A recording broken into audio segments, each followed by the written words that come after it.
రాయాలి అంతే. రాస్తే నాకు ఒక happiness outlet. It was the creative outlet for me.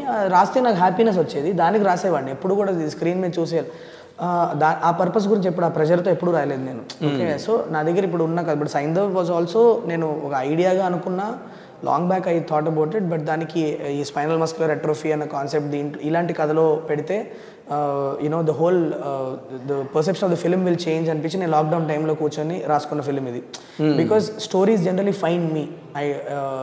I don't go in search of stories. ఏదైనా ఒక న్యూస్ పేపర్ ఆర్టికల్ అవ్వచ్చు, ఆర్ ఒక బుక్లో ఒక ఎపిసోడ్ అవ్వచ్చు, it could be a real life person that I have met. ఈ సైంధవ్ అన్న script కూడా during the lockdown one kid had come to my house asking for help with this social media campaign. ఇలా 17 కోట్ల injection అంటే I was like, అదేంటి 17 కోట్ల injection ఏంటండి బాబు అని చెప్పి నేను వెంట అండ్ రిసర్చ్డ్ ఇట్.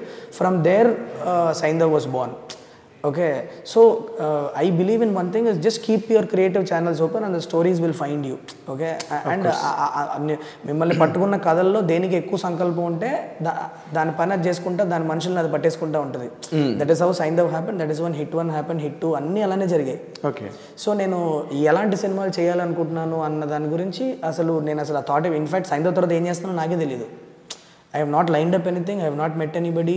ఏ హీరోతో చేయాలో తెలియదు, ఏం తెలియదు నాకు. I believe in one thing, there will be one spark of one spree of events that will suddenly happen after the release of the film. I feel it.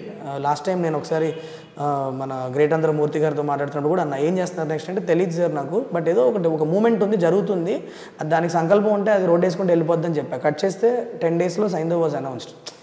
This is how my life has always been. నేను film maker అవ్వాలని రాలేదు. Everything was, అసలు how did it happen Shailesh?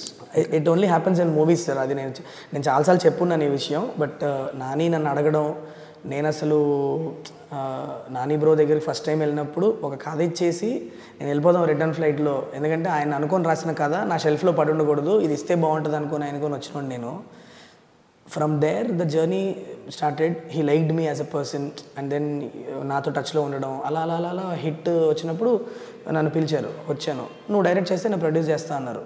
I was shocked. ఇదేంటిది, మీ దగ్గర చాలామంది ఉంటారు కదా డైరెక్టర్లు, మీరు కథ తీసుకుంటారు అనుకున్నా నేను. అంటే దెన్ హీ సెడ్, నో నువ్వు రాసిన డీటెయిల్కి నువ్వు తీస్తేనే కరెక్ట్గా వస్తుంది, ఆలోచించు అని. That way Nani is really Immaculate. Yeah, exactly. How lucky should one be to find these kind of people in